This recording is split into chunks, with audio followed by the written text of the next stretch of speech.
This video is brought to you by people who like, share, and subscribe to this channel.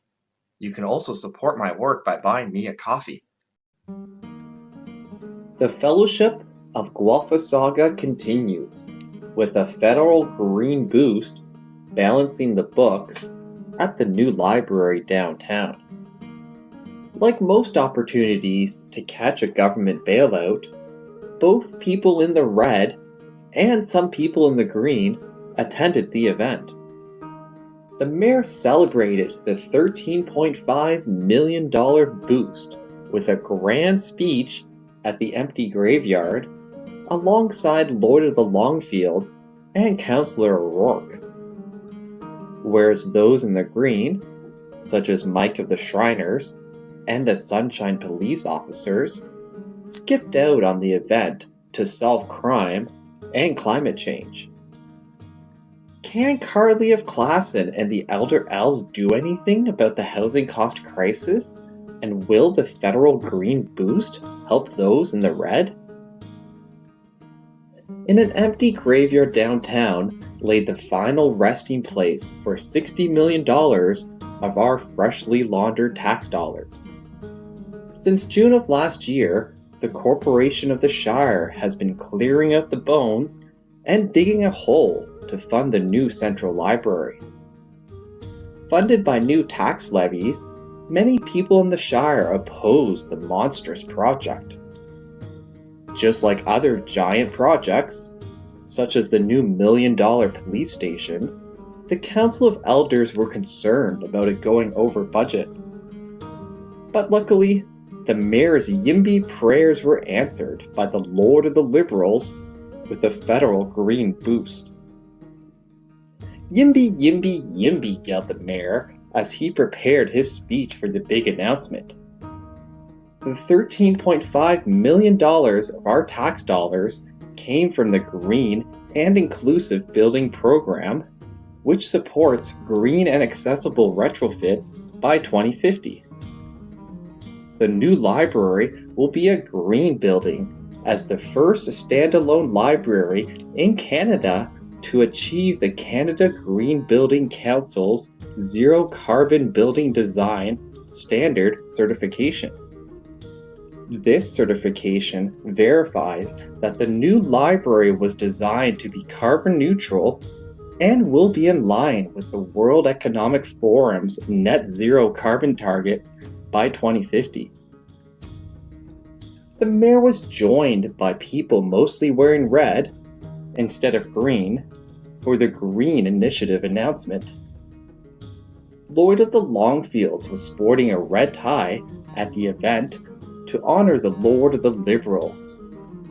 He daydreamed of his man crush and wished he was there so that he's had something to stare at. At the other end of the red spectrum was Councilor O'Rourke in her long red jacket.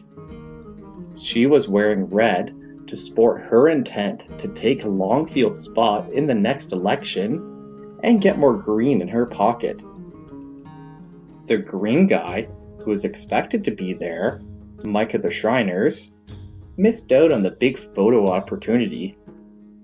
As usual, he got distracted by climate change and couldn't attend.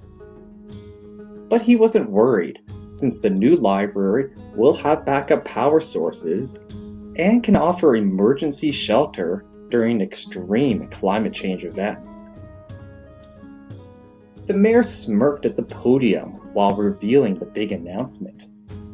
The $13.5 million in federal funds would not only help cover the giant cost of the new library, but it also helped the mayor with his political promises. The funding will help us reduce capital costs while building a facility that meets the Canada Green Building Council's Zero Carbon Building Design Standard. He gloated over meeting the West's net zero carbon target. These new federal funds, along with the slew of imminent tax increases, made it easier for the mayor to keep his promise to use his strong powers to cut next year's tax increase. He smiled as the corporation of the Shire also collected its first $1 million in its new tourist tax. Meanwhile, in the back of the small crowd at the big announcement stood two of the Shire's police officers.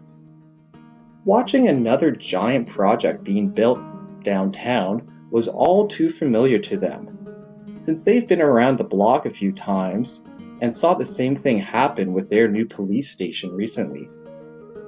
The entire police force has also been in the green, with over 60% being sunshine listers, making over $100,000 per year. While the mayor rambled on at the podium thanking everyone there, the two of those 211 sunshine listers took bets on how much the new library will go over budget, just like their new police station did. However, the two police officers didn't get to hang around for the group photo, since they had to actually go do their jobs. They got called to the south end of the Shire at Clare Road and Gosling Gardens, where a 50-year-old dump truck driver was getting charged with careless driving. He was driving so carelessly with his collection forks up that they got caught in phone wires and pulled down 2 streetlights with them. The damage was so bad that it knocked out the internet for the Rogers network in the South End for days. The police took the careless driver downtown to face charges, unlike the person who broke the 60 bus shelters in town. But all of that didn't bother the mayor, since his Game Boy runs on batteries. He returned to his big office downtown after his big announcement and resumed his game of European-inspired SimCity. Can Carly of Klassen and the Elder Elves do anything about the housing cost crisis? And will the federal green boost help those in the red? Stay tuned here to see. This video is brought to you by people who like, share, and subscribe to this channel. You can also support my work by buying me a coffee.